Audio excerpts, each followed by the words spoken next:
At holiday lunch, my mom told me to leave and stop depending on the family. I quietly packed my things, then announced that they'd lost every financial benefit I'd ever provided. Her face went completely blank.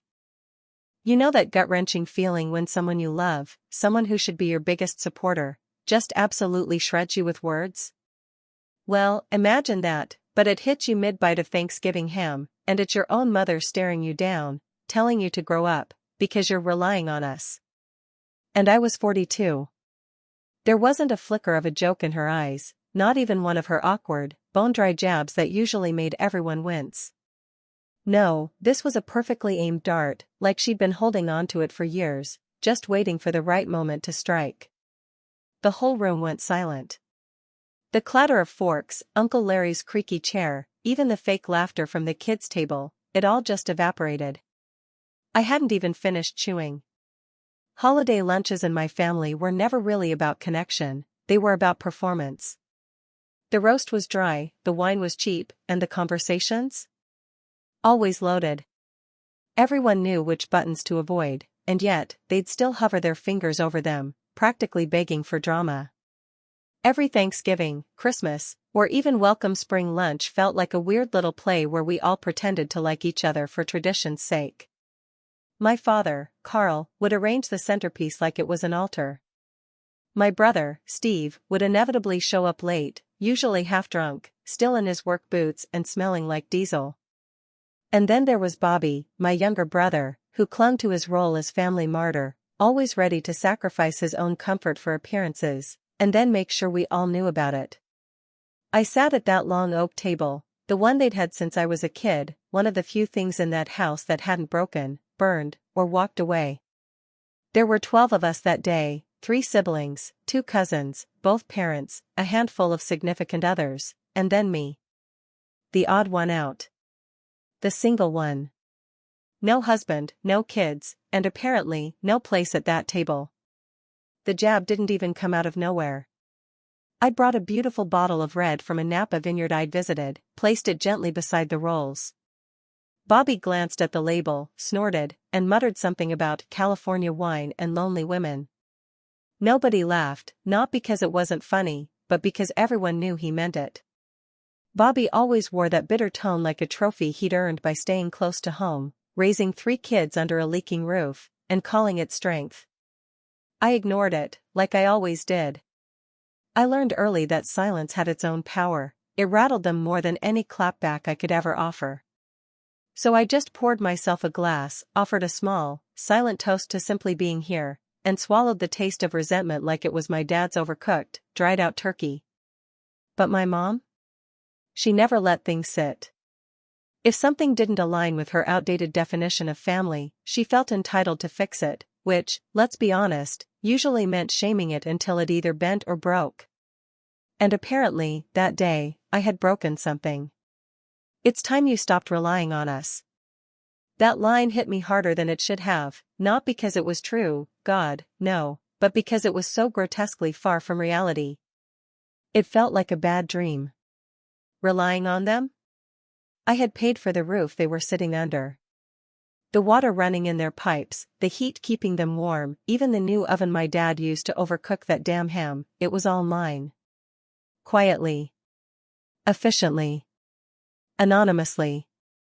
They had no idea. The words buzzed in my ears, and my first instinct was to lash out, to list the 1,000 things I'd covered, fixed, saved, or hidden just to keep their little illusion intact. But then something strange happened.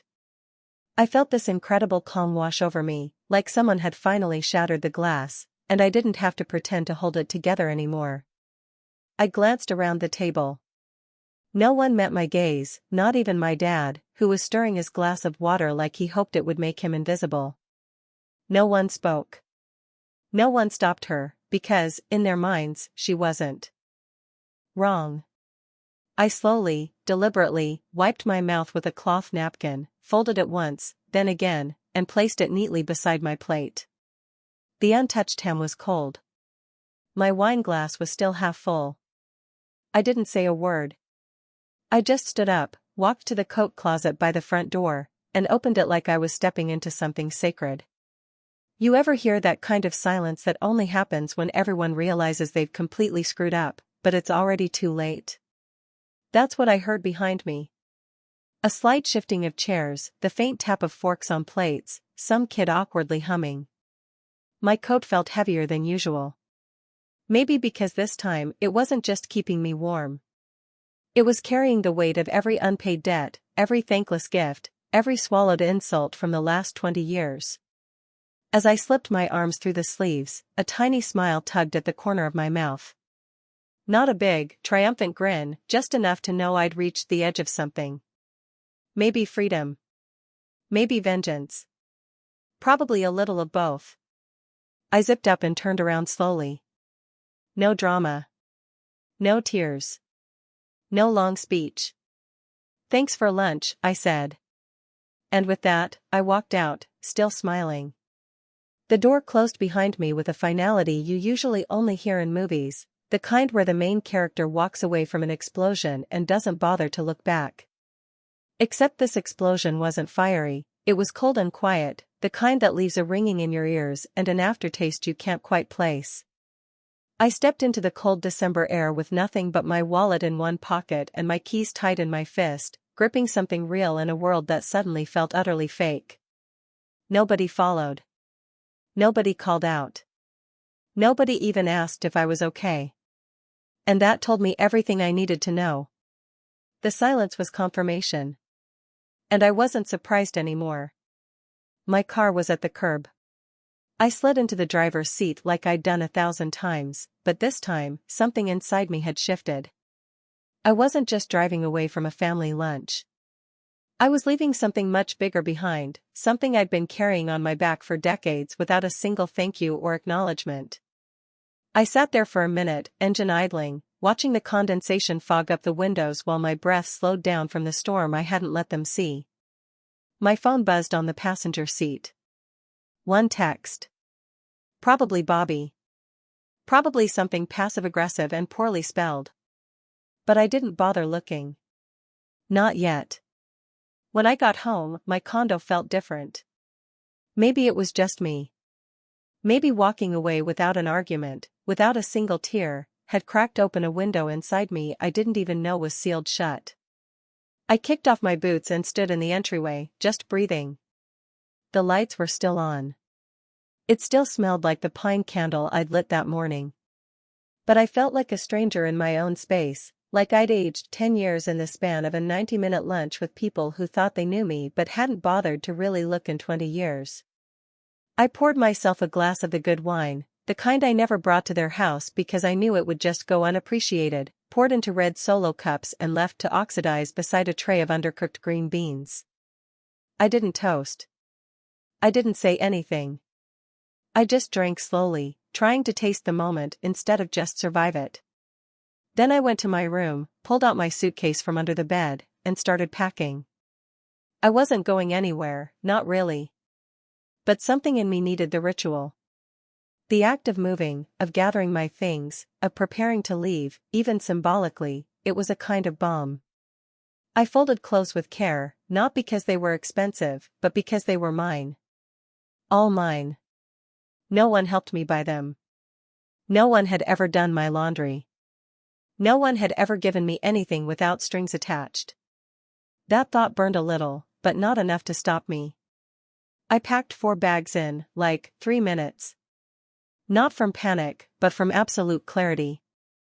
I wasn't running from anything. I was organizing the evidence. Each piece of clothing, every folder of paperwork, each drawer emptied into a duffel felt like another line drawn in the sand. I was building a border. And this time I wasn't leaving the gate unlocked. Somewhere between bag 2 and bag 3, I remembered Steve's DUI. It had been 3, maybe 4 years ago. He'd called me in the middle of the night, voice slurred, asking if I could help a sister out. I didn't hesitate. I wired the bail money, paid for the lawyer, even covered that ridiculous online driving course he took while hungover. He never paid me back. Never even said thanks. Just told our cousin's son some lie about a rich friend who helped him out, probably to protect his ego. Then there was Bobby's kid, my nephew Mason. Smart kid, awkward as hell, couldn't sit through a full sentence without chewing his hoodie strings. I paid his community college tuition when Bobby said he just couldn't manage it this semester. That was 2 years ago. And they still act like I just helped pick out school supplies, not that I covered $6,000 in fees and books and fees again. Always with the damn fees. And let's not forget the house. The one we grew up in. The one my mom pretends she worked her whole life to keep. The one my dad decorates every holiday like it's a spread for some magazine no one reads. I paid off the last of their mortgage 6 years ago. In silence. In full. No interest, no agreement, just a phone call with a banker and a handwritten Christmas card that said, "Thanks for the memories." As if I were a tourist in my own family history. By the time I finished my wine, the spreadsheet was already open on my laptop. I kept track of it all. Every dollar, every favor, every forgiven loan, every forgotten debt. I didn't do it for revenge. I did it because I needed proof, for myself, that I wasn't crazy, that I wasn't just imagining being used. I hovered over a recurring autopayment, Mom and Dad's utilities. It was set to process in 2 days. I clicked cancel. No drama, no flames, no message. Just a quiet little deletion in a system they never even knew I controlled. It felt like lighting a candle in a room they thought was theirs, just to remind them they were guests in a life I paid for. By the time they noticed what was missing, I was halfway through a bottle of wine and my spreadsheet. It started with the insurance, because that was the easiest lever to pull, and frankly, the most overdue. They never should have been on my plan to begin with. Technically, it was against policy, a little loophole I'd nudged open with some paperwork magic and a few favors from HR back when my mom's coverage lapsed and my father started having those dizzy spells. I told myself it was temporary. I told myself family came first, even when they didn't deserve to be first, or even second. But now, 2 days after the fork and the silence in the coat closet, I was tired of telling myself lies just to make their lives easier at the cost of my own. So I picked up the phone, called HR, and said the words I thought I'd never say out loud: remove Carol and Carl from my dependent list. Just like that. No emotion, no justifications. The woman on the other end asked me twice if I was sure. I said yes, both times, without hesitation. The paperwork hit my inbox 10 minutes later, and I signed it electronically before my coffee even finished brewing. I didn't smile when I hit submit. I didn't cry either. I just sat there for a long moment, letting the silence confirm something inside me. This wasn't revenge. This was correction. Next was the house. Not the main one they lived in, I'd already let that go emotionally, even if my bank account hadn't, but the other one, the lake cabin they always referred to as the family retreat. I used to drive up during college and right after, clean the gutters, restock propane tanks, pay the plumber when pipes froze because Dad never drained them properly. But once they made it clear I wasn't welcome at family gatherings there, it became more like Bobby's weekend escape. A place for him and whatever girlfriend he was yelling at this season to play pretend domesticity, while I covered the bills like a silent sponsor. The utilities were in my name: internet, water, electricity. I didn't even have to log into more than 2 accounts. Cancel. Cancel. Cancel. It was like flipping switches in my head, one by one. I didn't leave a note. Didn't warn them. Let them figure it out when the lights cut off and the Wi-Fi died mid-TikTok. Let them sit in the cold for once. Let them see how much warmth costs when someone else isn't footing the bill. Then came the taxes. Oh, the delicious joy of clean, precise paperwork. See, for years, I'd been filing deductions they never knew about, gifts listed as dependent support, education expenses, healthcare premiums, property maintenance costs. The irony was, while they whispered behind my back about how selfish I was, I'd been saving their asses on my tax returns just to keep the books from screaming at me louder than they already did. But this year, I decided they should finally get a copy. I printed out the statements, highlighted the lines where their names appeared, drew little arrows with sticky notes saying things like your braces and your tuition and your overdue car note. I mailed them out in 3 separate envelopes, one to each household, because I wanted them to open those pages alone and really sit with it. No buffer, no group excuse, just cold, hard math in black and white. The numbers weren't emotional. The deductions didn't lie. They painted a picture that words never could, and I wanted them to see the masterpiece they'd made of my generosity. Bobby called, of course. His number popped up, and I let it ring twice before answering, because I knew he'd take that as disrespect. And he did. "What the hell is wrong with you?" he snapped before I could even say hello, his voice already pitched with the kind of outrage reserved for people who'd lived off someone else's kindness so long, they think it's a right. "You can't just turn off the utilities like that. There's a leak in the kitchen and Mason's coming up this weekend." I cut him off, calm as ever. "I'm not your landlord, Bobby, or your sponsor, or your ATM." He gasped like I'd slapped him. "Wow. So, this is it? You finally think you're too good for us?" "No," I said, smiling a little despite myself. "You've thought that for years. I just stopped apologizing for it." That's when he launched into a tirade that felt like a greatest hits album of old grievances, how I always acted superior, how I moved away and forgot where I came from, how money changed me.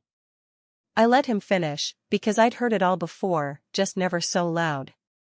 And when he finally ran out of steam, I hit him with the last card I had. "I paid for your kids' braces, Bobby. You were supposed to pay me back. You never even tried." Silence. It sat there like a rock in the throat of the conversation. I was going through stuff," he finally muttered. "Weren't we all?"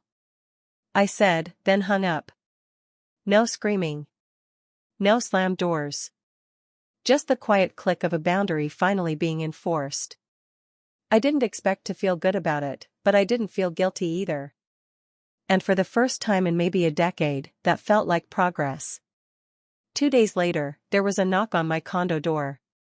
Not a knock, really, more like 3 soft thuds, hesitant, like whoever was on the other side wasn't sure if they wanted to be there.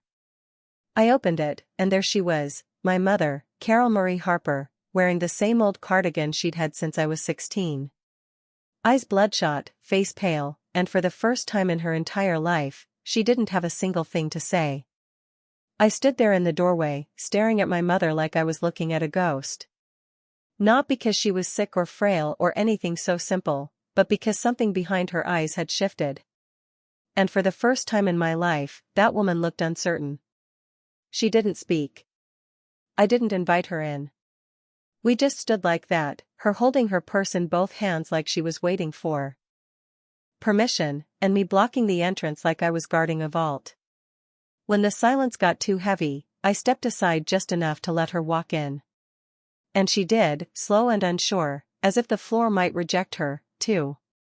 She didn't stay long, maybe 10 minutes, most of it in silence, with her sitting on the edge of my couch and me leaning against the wall, arms crossed. She asked one question eventually, "Why are you doing this?" And when I didn't answer right away, she nodded, like she already knew. That was it. No apology. No, I was wrong. Not even an attempt to explain away the damage. Just that question, and her quiet departure, like a woman leaving a funeral. What she didn't know, what none of them seemed to know, was that this reckoning had been building for years, quietly and methodically, like rain slowly rotting the foundation of a house. The collapse always looked sudden from the outside, but inside, I'd been feeling the cracks for decades. It started with the gambling. I was maybe 22 when I figured it out, though I'd suspected something was off before then. There were whispers, missing money, strange late-night phone calls, and debt collectors that called the house looking for Tommy like they were old friends. The woman who always lectured us about personal responsibility and hard work was deep in it, casinos, bets on college games, even some shady poker nights with guys I only knew by first names. When it finally came to a head, it wasn't a confession, it was a demand. She needed $10,000 to keep the house from going into foreclosure after refinancing it to cover a losing streak. I emptied the savings I'd put away from my job out of college. I didn't even argue. I told myself I was protecting the family name, that if anyone found out, it would destroy my father. But what I didn't know then, and I do now, is that guilt is the stick families use to keep the strong ones quiet. And I was the quietest damn mule they had. That was the first step. Then came others. Car repairs for Steve when he wrecked his pickup during a weekend bender. A new furnace after a carbon monoxide scare in the dead of winter. Bobby's emergency dental surgery when he cried on the phone and said, "Please don't make me go through this with no help." Each time, I told myself it was just this once. Each time, I paid. And each time, they took without flinching. They never called it an inheritance, but that's what it was, in a twisted kind of way. When I asked about the future, about the will, about the house or the cabin, or anything with value, my father would always say things like, "We're giving it to you now, honey, in the form of love and family." What they really meant was, "We'll drain you while we're alive, and you'll get nothing when we're gone, because we never had anything to give in the first place." Last week, I got an email from my father. The subject line said, "Please read." And the body was filled with Bible verses about forgiveness, kindness, obedience, and the burden of pride. He quoted Proverbs. He quoted Corinthians. He threw in his favorite, "Honor thy father and mother." He didn't mention the money, or the insurance, or the years I spent fixing what they broke. He just laid it out like I was the one who had sinned. Like turning off the faucet made me Pharaoh during the plagues. At the bottom, he wrote, "We miss you. Your mother hasn't been the same." Jesus wouldn't turn his back on family. I replied the next morning. One line, "I forgave you." I just didn't forget. No closing. No signature. Just the truth, plain and unadorned. I thought it would be the end of it for a while.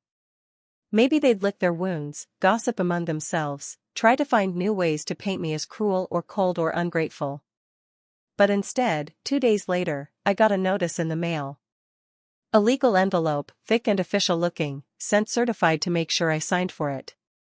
Inside was a petition filed by my mother, Carol M. Harper, requesting a reversal of the property transfer for the cabin, citing mental duress and lack of informed consent. She was trying to take it back. I stared at the paper for a long time, sitting alone in my kitchen, coffee going cold beside me. I wasn't surprised. Angry, yes. Betrayed, maybe. But surprised? No. This was exactly who she was. A woman who would take your money, your silence, and your forgiveness, then demand your dignity on top of it. And that's when I knew this wasn't just about a house, or a title, or money. It was about control. About never letting me be more than the daughter who showed up, paid up, and shut up. But that version of me no longer existed. And now she was about to find out what it really cost to bite the hand that fed her. The moment I unfolded that legal notice at my kitchen table, saw my mother's name printed under petitioner, something in me snapped. But not in the way most people imagine snapping. It wasn't violent. I didn't scream or throw anything across the room. I didn't call anyone. No angry texts. No tearful voice memos to friends. What I did was finish my cold coffee, rinse out the mug, and walk calmly into my office where a slim black binder labeled Family Property, Lake House had been sitting untouched on the bottom shelf for 3 years. I pulled it out, flipped to the tab, and there it was, my insurance policy. Not the kind you file with a claims adjuster, but the kind that proves you were never as naive as they hoped. The clause was one I'd insisted on when I transferred the deed to them. It had been a gift, as my parents insisted on calling it, though everyone knew the only thing I got in return was my name off the deed and the responsibility for all expenses. When we made the transfer official, I had my lawyer include a reversion clause. Legal language that essentially meant if at any point the property was sold, transferred to a third party, or if the original recipients attempted to exclude me from decisions regarding the property, it would revert back to me. No questions asked. No court battle. Just automatic reversion, clean and silent. I paid extra to make it bulletproof. That was the moment I stopped being their benefactor and started being their contingency plan. Sitting across from my lawyer the next morning, I laid the document in front of him with a quiet confidence I hadn't felt in years. He glanced through it, adjusted his glasses, and smiled in that slow way that lawyers do when they know the other side is about to be blindsided. "You were smart to put this in," he said, tapping the clause with his pen. "She has no idea what she walked into." But I did. I had known for years that eventually the gratitude would rot and resentment would bloom in its place. They didn't like owing me, not really. It pricked at their pride.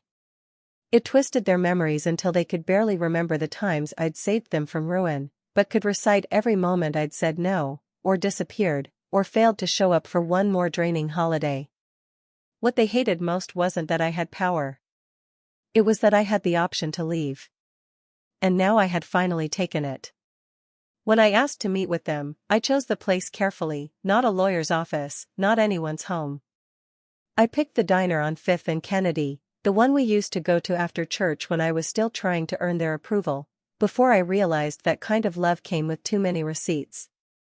I sat at a corner booth under flickering lights and watched the four of them, Mom, Dad, Bobby, and Steve, walk in together like some weary parade of bad decisions, dressed in heavy coats and heavier silence. No one ordered. No one made small talk. My mom looked everywhere but at me, and Bobby chewed his thumbnail like it might give him a good enough excuse to avoid eye contact. I waited a full minute before sliding a thick folder across the table. It had copies of the clause, a breakdown of all the financial support I'd provided since I was 23, and a final sheet titled, "What I'm No Longer Willing to Do." They didn't speak as they flipped through the pages. Steve squinted at a highlighted number near the bottom and muttered, "You paid that much for my rehab?" But I didn't answer. I just kept watching their faces shift as the truth they'd ignored for years landed in front of them like a quiet, undeniable storm. Finally, my mom cleared her throat. "Why now?" she asked, voice low, hands shaking just slightly over the edge of the folder. I looked at her for a long moment before answering. Because I realized I was the only one holding this family together. And instead of being grateful, you treated me like a burden. Like I was lucky to be tolerated. Her mouth opened slightly, then shut. Nothing came out. I think in that moment, she genuinely didn't have the words. Not because she didn't want to fight back, but because she had finally run out of lies to lean on. My dad looked like he might cry, but for once, I didn't feel compelled to comfort him. Bobby looked furious, but he always did when someone else controlled the narrative. Steve just looked tired. I suppose that was the most honest version of him I'd ever seen. The silence stretched between us like a canyon, and I could feel the weight of every unspoken truth pressing down on the table. My mom's eyes darted to the folder, then back to my face, searching for some crack in my resolve that she could wedge open with guilt or manipulation. But I was done being their emotional ATM, done being the family safety net that they kicked through whenever it was convenient. "You know what the worst part is?" I said, my voice steady and quiet. "It's not even the money. It's that you convinced yourselves I owed it to you. Like my success was somehow your investment paying dividends, when the truth is, I succeeded despite you, not because of you." Bobby's face flushed red. "That's not fair." I cut him off. "You want to talk about fair? Let's talk about fair. Let's talk about how I missed my college graduation because I was working extra shifts to cover Steve's gambling debts. Let's talk about how I've spent every holiday for the past 15 years listening to passive-aggressive comments about my lifestyle choices while I quietly paid for the roof over your heads." Steve shifted uncomfortably in his seat, finally looking up from the papers. "We never asked you to." The words came out harder than I intended, but I didn't soften them. "You never asked because you knew I'd say yes. You counted on it. You built your entire financial strategy around my inability to watch this family fall apart.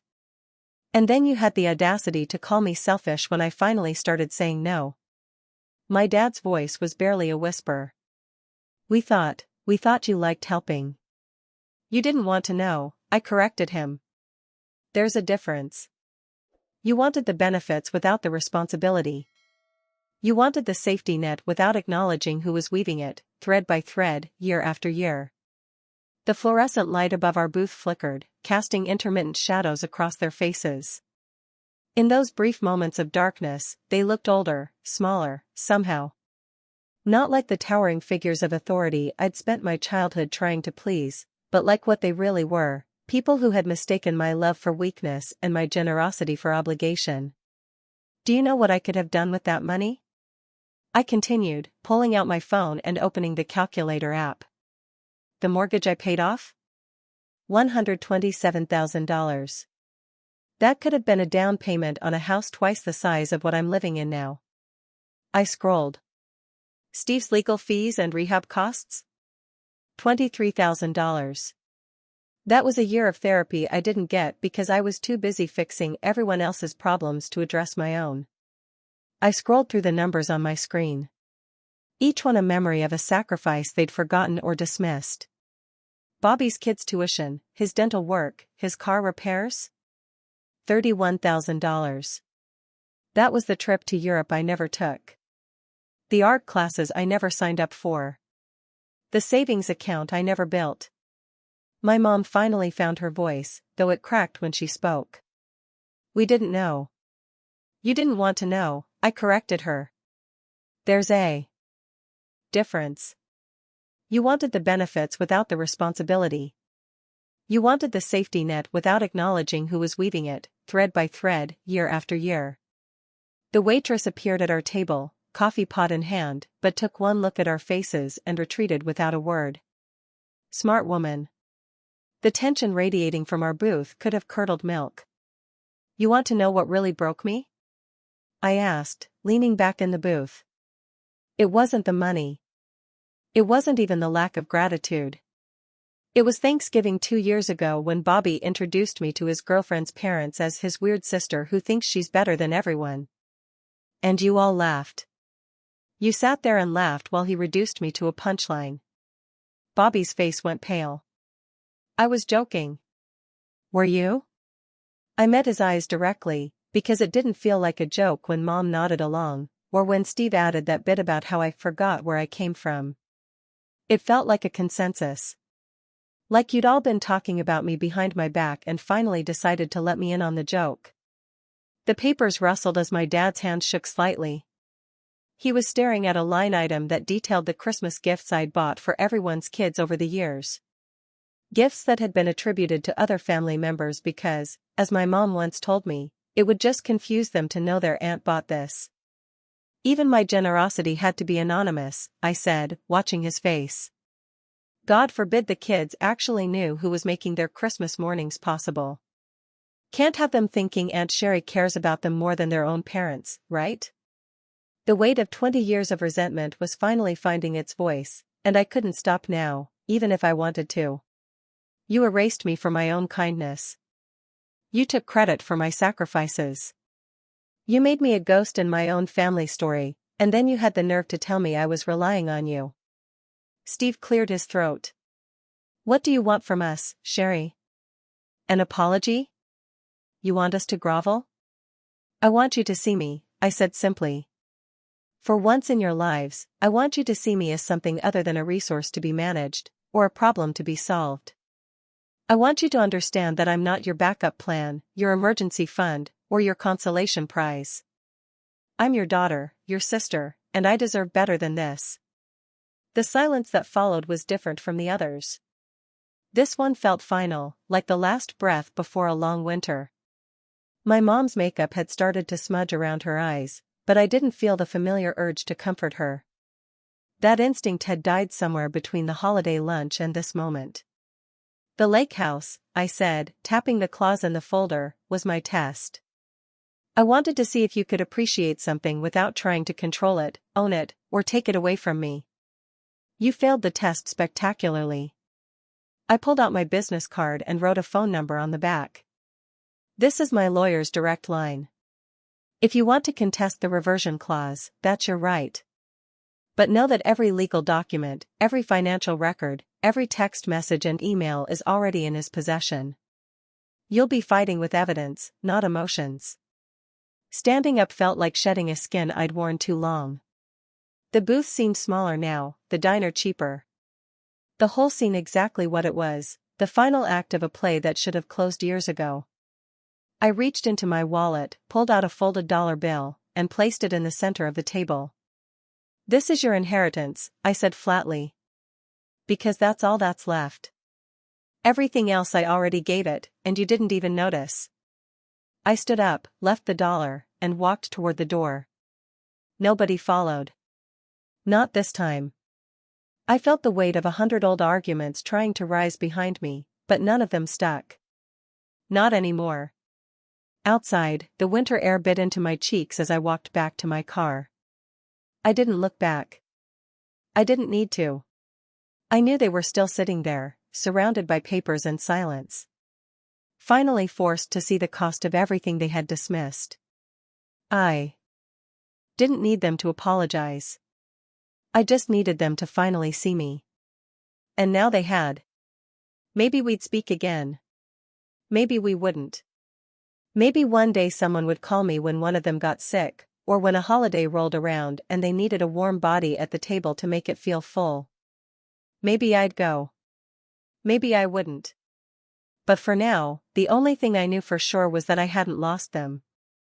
They had lost me. That night, back in my condo, I didn't cry. I didn't rage. I didn't even pour another glass of wine. I sat on the couch, legs tucked beneath me, staring at the single lamp glowing in the corner of the room. The quiet didn't feel heavy anymore. It felt earned. For years, I'd been the scaffolding holding up a crumbling house, convincing myself that if I just braced harder, held longer, maybe the walls wouldn't collapse. But scaffolding isn't meant to last forever. It's meant to come down once the structure is sound. And my family? They were never sound. They were rotting beams covered in fresh paint, and I was done pretending otherwise. The next morning, I woke up earlier than usual. The city outside my window was just starting to stir, the sky washed in that bluish-gray light that makes everything look colder than it is. I brewed coffee and opened my laptop. For the first time in years, there was no spreadsheet waiting for me, no balance sheet of debts owed and favors hidden. I'd closed every account, cut every string. Instead, I opened a blank document. At the top, I typed, "What I owe myself." The cursor blinked at me like a metronome, steady and patient. I wrote the first line without hesitation, peace of mind. The second came just as fast, freedom to choose who deserves my time. The third took longer, but when it landed, I felt my throat tighten, permission to stop apologizing for surviving on my own terms. By noon, the page was filled. Not with numbers, not with debts, but with promises. Promises to myself. I printed it out and pinned it to the corkboard above my desk, where old receipts and overdue reminders used to live. It felt like hanging a new kind of contract, one where the only signature that mattered was mine. A week passed. No phone calls, no surprise visits, no certified letters. The silence stretched, but it didn't suffocate. It gave me room to think, room to breathe. I started taking long walks in the evenings, through streets I'd lived on for years but never really noticed. The bakery on the corner that always smelled like cinnamon. The little park where kids carved their names into the wooden benches. It was like waking up in a city I'd never seen before, even though it had always been mine. Then one afternoon, as I sat on a bench near the river, my phone buzzed. A number I didn't recognize. Against my better judgment, I answered. "Sherry?" The voice was soft, hesitant. It was my cousin Anna. We hadn't spoken in years, not since she moved out west. "Yeah?" I said, cautious. I heard what happened. About the family, about the cabin." She paused, like she was deciding how much truth to spill. "I just wanted to say, I'm proud of you. Nobody ever stood up to them before." For a second, I didn't know what to say. Compliments from family had always come laced with conditions, but Anna's voice was steady, warm, free of agenda. "Thanks," I finally whispered, and for once, I believed it. When the call ended, I sat there a long time, watching the water ripple under the bridge. For the first time in decades, I felt something close to hope.